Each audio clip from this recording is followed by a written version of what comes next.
اسی کی عبادت کرو اور اس کی تمام تر صفات کے ساتھ اس پر ایمان لاؤ۔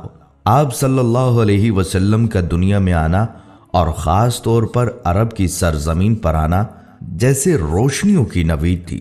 جو انقلاب عظیم آپ صلی اللہ علیہ وسلم نے دنیا میں برپا کیا، وہ اس سے قبل نہ کبھی کسی آنکھ نے دیکھا اور نہ کبھی کسی کان نے سنا۔